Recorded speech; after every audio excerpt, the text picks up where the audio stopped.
நரகம் by Don brown. அத்தியாயம் 31. குமட்டலும் மயக்கமும் அதிகரித்தபடியே இருப்பதை டாக்டர் எலிசபெத் சின்ஸ்கி உணர்ந்தாள். பிட்டி பேலஸின் முன்பாக நிறுத்தப்பட்டிருந்த வேனின் பின்பக்கம் அமர்ந்திருந்த அவள் நிலை குலைந்து காணப்பட்டாள். பக்கத்தில் அமர்ந்திருந்த சோல்ஜர்கள் அவளை கவலையுடன் பார்த்து கொண்டிருந்தனர். சில கணங்களுக்கு முன்னர் அந்த சோல்ஜரின் ரேடியோ அலறலால் அதில் காஸ்டியூம் கேலரி பற்றி ஏதோ செய்தி கேட்டது. பச்சை நிற கண்கள் கொண்ட அந்த அரக்கனை தன் கனவில் கண்டு கொண்டிருந்த எலிசபெத் தன் மன இருளில் இருந்து விழித்துக் கொண்டாள். அவள் மீண்டும் நியூயார்க்கில் வெளியுறவு கவுன்சிலின் இருளார்ந்த அறையில்தான் இருக்கிறாள். அவளை அங்கே அழைத்த மர்மமான அந்த அந்நியரின் வெறி பிடித்த பேச்சை கேட்டுக்கொண்டிருக்கிறாள். அந்த நிழல் மனிதன் அந்த அறையின் முன் பக்கத்தை பார்த்து கொண்டிருந்தான்.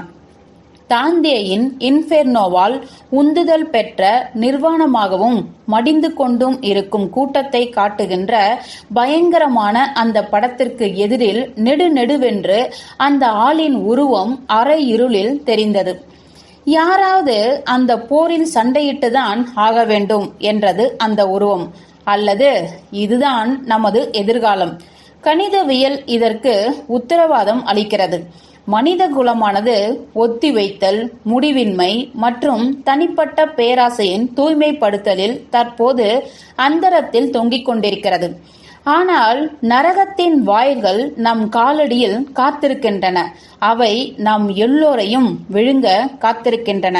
தனக்கு முன்பாக அரக்கத்தனமாக கருத்தாக்கங்களை முன்வைத்து கொண்டிருக்கும் அந்த மனிதரால் எலிசபெத் இன்னமும் தடுமாற்றத்துடனே காணப்பட்டாள். அதற்கு மேலும் பொறுத்துக்கொள்ள முடியாத அவள் சட்டென்று எழுந்தாள். நீங்கள் என்ன சொல்ல வருகிறீர்கள் என்றால், நமக்கு இருக்கும் ஒரே வாய்ப்பு என்று அவர் குறுக்கிட்டார். உண்மையில் அவள் பதில் கூறினாள், இதை நான் கிரிமினல் என்றுதான் அழைப்பேன். அவர் தோள்களை குலுக்கிக் கொண்டார். நேரடியாக நரகத்தை கடந்து சென்றால்தான் சொர்க்கத்திற்கு செல்லும் வழி கிடைக்கும். தாந்தே நமக்கு அதைதான் சொல்லிக் கொண்டிருக்கிறார். நீங்கள் ஒரு பைத்தியம். பைத்தியமா? காயப்பட்டதை போல் அவர் திரும்பி கூறினார். நானா? எனக்கு அப்படி தோன்றவில்லையே. உலக சுகாதார நிறுவனம் படு பாதாளத்தை உற்று பார்த்து கொண்டே அது அங்கே இல்லை என்பதை மறுப்பதுதான் பைத்தியக்காரத்தனம். பைத்தியக்காரத்தனம் என்பது கழுதை புலிகள் தன்னை சூழ்ந்து கொண்டவுடன் தன்னுடைய தலையை மணலில் புதைத்துக் கொள்ளும் நெருப்பு கோழியை போன்றதுதான். தன்னுடைய நிறுவனத்தை காப்பாற்றிக் கொள்ள எலிசபெத் முயற்சிக்கும் முன்னரே அந்த மனிதர் திரையில் தெரிந்த படத்தை மாற்றினார். கழுதை புலிகளை பற்றி சொல்ல வேண்டும் என்றால் அவர் அந்த புதிய படத்தை சுட்டி காட்டியபடியே கூறினார். இவைதான் மனித குலத்தை சூழ்ந்திருக்கும் கழுதை புலி கூட்டம். அவை வேகமாக நெருங்கி வருகின்றன. தனக்கு முன்னால் இருந்த நன்கு பரிச்சயமான ஒரு படத்தை பார்த்து எலிசபெத் ஆச்சரியப்பட்டாள். உலகளவிய சுகாதாரத்தில் மாபெரும் தாக்கத்தை ஏற்படுத்த போகும் முக்கிய சுற்றுச்சூழல் பிரச்சனைகள் என்று உலக சுகாதார நிறுவனத்தால் கடந்த ஆண்டு வரையறை செய்யப்பட்டவை குறித்த கிராஃப். அந்த பட்டியலில் இவையும் இடம்பெற்றிருந்தன. சுத்தமான நீருக்கான தேவை, உலகளவிய தரைமட்ட வெப்பநிலைகள், ஓசோன் குறைந்து படுதல், கடல் மூலாதாரங்களின் நுகர்வு, உயிரினங்களின் அழிவு, கார்பன் டை ஆக்சைடு செறிவுபடுத்தல், காடு அழிப்பு மற்றும் கடல் மட்டங்கள் உயர்வு. இந்த எதிர்மறையான குறிப்பான்கள் அனைத்தும் கடந்த நூற்றாண்டில் அதிகரித்த விஷயங்களே. இருப்பினும் தற்போது அவை அனைத்தும் மிக பயங்கரமான அளவில் துரிதப்பட்டிருக்கின்றன.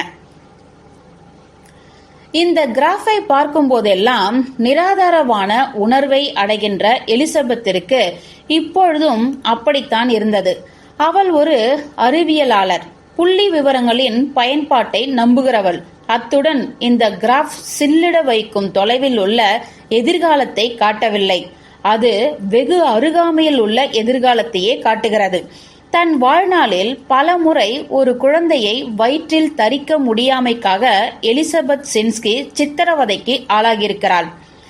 இந்த எதிர்காலத்தை தான் நான் என் குழந்தைக்கு கொடுத்திருப்பேனோ? கடந்த 50 வருடங்களில் என்றார் அந்த மனிதன்.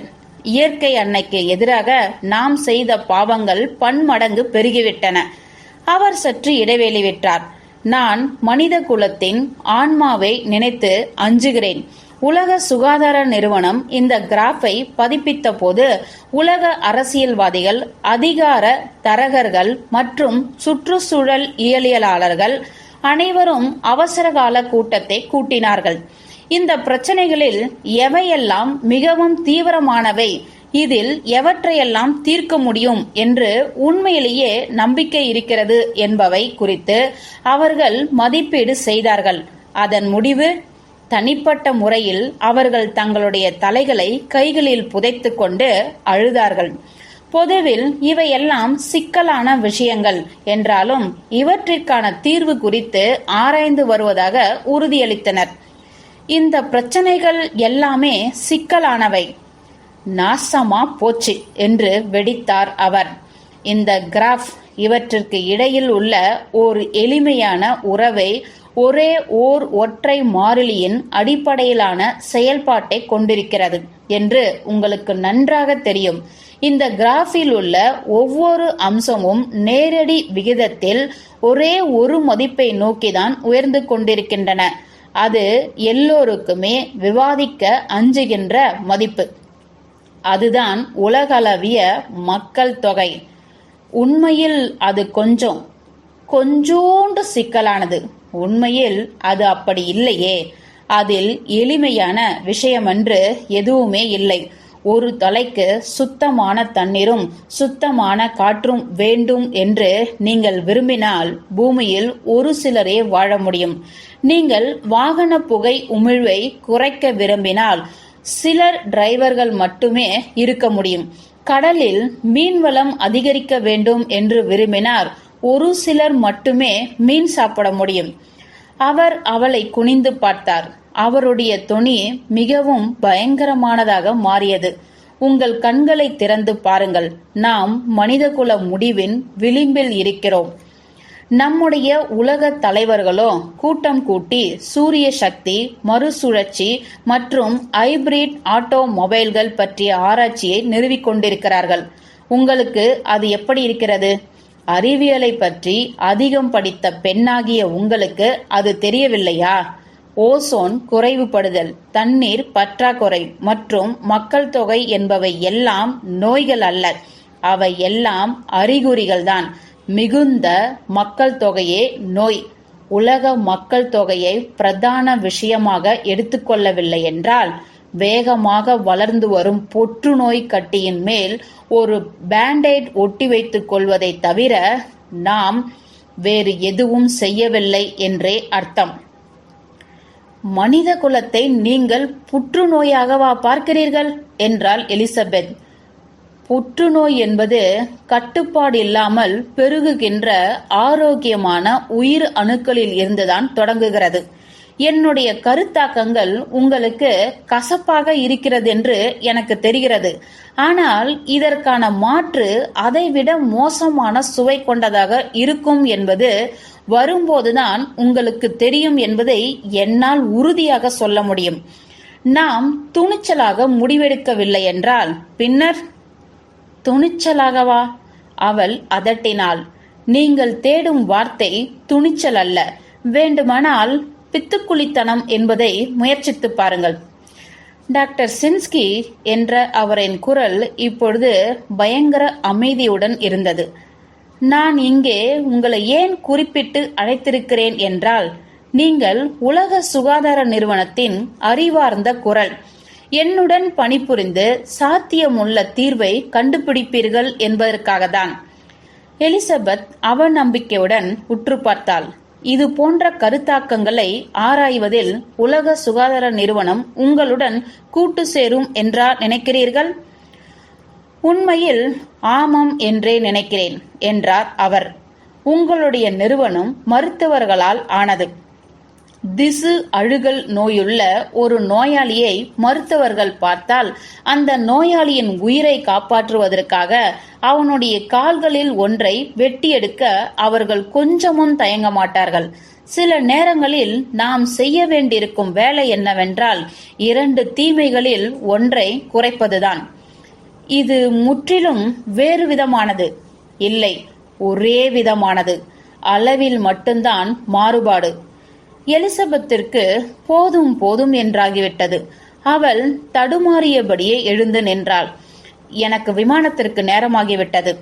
அந்த உயரமான மனிதர் அச்சுறுத்தும் வகையில் அவளை நோக்கி நகர்ந்து அவள் வழியை மறித்தார். நியாயமான எச்சரிக்கை. உங்களுடைய ஒத்துழைப்புடனோ அல்லது அது இல்லாமலோ இந்த கருத்தாக்கத்தை என்னுடைய சொந்த முயற்சியால் மிக சுலபமாக ஆராய முடியும். நியாயமான எச்சரிக்கை. அவள் திருப்பி தாக்கினாள். இதை நான் ஒரு தீவிரவாத அச்சுறுத்தலாக எடுத்துக்கொண்டு அதன்படியே எதிர்கொள்வேன். அவள் தன்னுடைய செல்போனை எடுத்தாள். அந்த மனிதர் சிரித்தார். யூக வாதங்களை பேசியதற்காக என்னை பற்றி புகார் தெரிவிக்கப் போகிறீர்களா? துரதிருஷ்டவசமாக உங்களுடைய அழைப்பை மேற்கொள்ள நீங்கள் இன்னும் காத்திருக்க வேண்டும். இந்த அறை மின்னணு பாதுகாப்பு உரை கொண்டது. உங்களுடைய போனில் சிக்னல் இருக்காது. எனக்கு சிக்னல் தேவையில்லை, பைத்தியக்காரா. எலிசபெத் தன்னுடைய போனை உயர்த்தினாள். என்ன நடக்கிறது என்று அந்த மனிதன் உணர்ந்து கொள்ளும் முன்னரே அவருடைய முகத்தை அவள் படம் பிடித்துக் கொண்டாள். அந்த பிளாஷ் அவருடைய பச்சை நிற கண்களில் பட்டு எதிரொலித்தது. அக்கணத்தில் அவர் ஒரு பிரபலமானவர் என்று அவள் நினைத்து கொண்டாள். நீங்கள் யாராக இருந்தாலும் சரி என்றாள் அவள். என்னை இங்கே அழைத்ததன் மூலம் மிக மோசமான காரியத்தை செய்துவிட்டீர்கள்.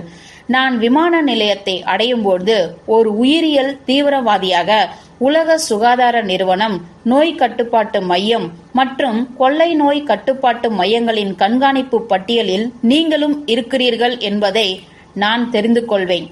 இரவும் பகலும் நாங்கள் உங்களை கண்காணிப்போம்.